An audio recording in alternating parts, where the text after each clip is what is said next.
So this is not how I thought September would turn out. I had this huge, like, best of the best pile of books stacked for my September TBR, but this is what I actually read in the month of September. Let's start with the Barefoot Contessa cookbooks. I have all but her very first book, published in 1999, and I've always meant to get it eventually and just never got around to it since I watched her Food Network show only about 1 million times, so I feel like I just innately know the content of that book. But when I saw this Costco re-release edition, it felt like a sign. I love Ina Garten. Forever pay. She is my Julia Child. She is the one who showed me the way towards great classic American comfort food for both everyday casual and special occasion home dining.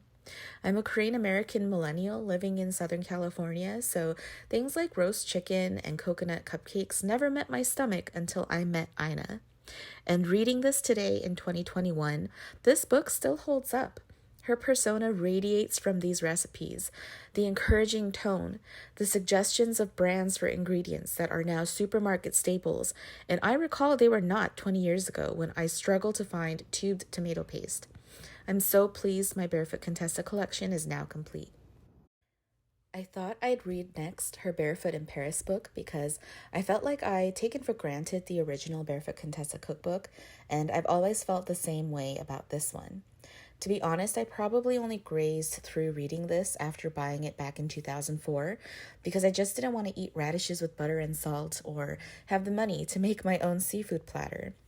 I can't tell you how often I made her beef bourguignon and garlic mashed potatoes and French string beans, though. And upon revisiting, this too still holds up. I used to think this is her weakest one, but I realized I've undervalued this book and forgotten what a pioneer it is. Things like palmiers and gratins and pastry cream are the norm in my food vocabulary now. This is great. I've never been to France, but I have been to and miss New York very much, and I tried to recall that French New York City East Coast thing by reading Buvette, The Pleasure of Good Food by Jody Williams, with a very fine foreword written by Mario Batali. I do not recall the Buvette experience as casual and lackadaisical as a casual French bistro would suggest, because in reality, Buvette is extremely sceney, and I just got my coffee and pastry to go. Now that I think about it, perhaps because I'm Californian, French casual bistro is inherently quite sceney, and I'm mistakenly just injecting my idea of an American diner onto it. But I do love cookbooks with this layout of chapters for breakfast, coffee and tea, lunch food, and sweets. The aperitif section feels really adventurous and alluring, and something I want to do when I want to feel like an exciting and sexy person.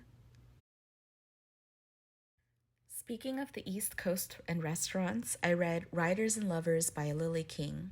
And I just want to Lenny this book. I love it so much. I've never been a waitress, so I missed a lot of the service lingo.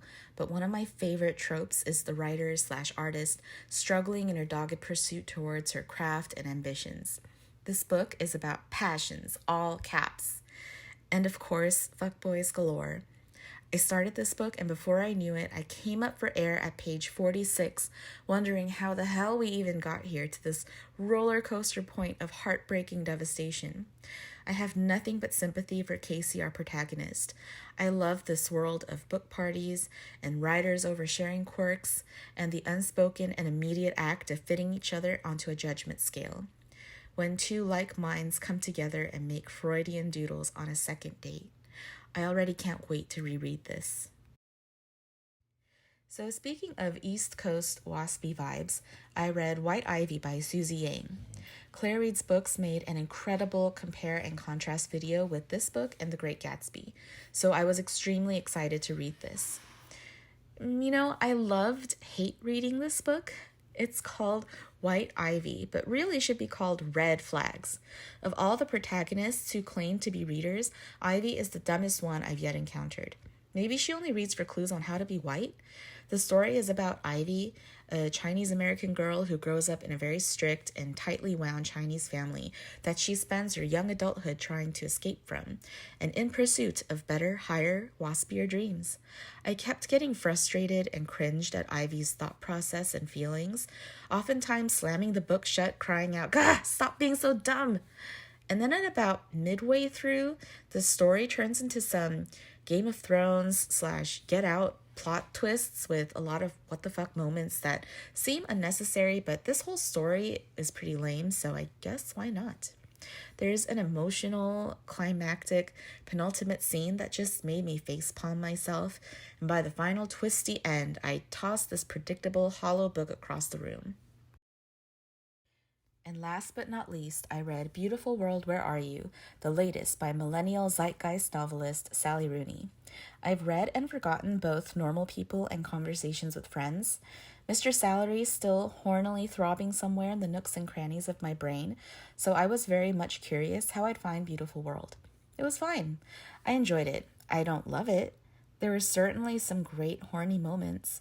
The biggest problem I had with her previous two novels is that it seems like there's no story per se and merely just a drawing of a group of people whose lives revolve around their complaints and their next fuck.